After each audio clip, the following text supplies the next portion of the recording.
ሰበር ዜና ዩናይትድ አረብ ኤምሬት በዓለም አቀፍ የነዳጅ ገበያ ላይ ትልቅ ለውጥን የሚያመጣ ውሳኔን በዛሬው ዕለት አስተላልፋለች። ለቤቱ አዲስ ከሆናችሁ ቤቱን ፎሎ ማድረግ፣ ቪዲዮን ኮፒ ሊንክ ማድረግ አይረሳ። ዩናይትድ አረብ ኤምሬት እንግዲህ ለ60 ዓመታት አባል ሁና ከቆየችበት ኦፔክ ማለትም የዓለም አቀፍ ነዳጅ አውጪ አገራት ድርጅት ራሷን ከአንድ ወር በኋላ እንደምታገል አስታውቃለች።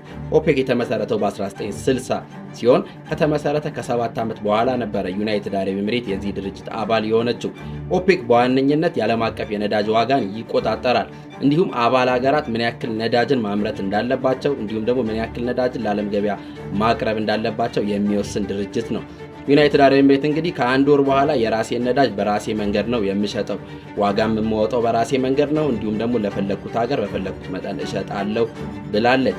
ምን ይመስላችኋል? ይህ በነዳጅ ዋጋ ላይ ምን አይነት ለውጥን ያመጣል? ነዳጅ ይቀንሳል ወይስ ይጨምራል ብላችሁ ታስባላችሁ? ሀሳብ አስተያየታችሁን በኮሜንት ሴክሽን ላይ ጻፉ።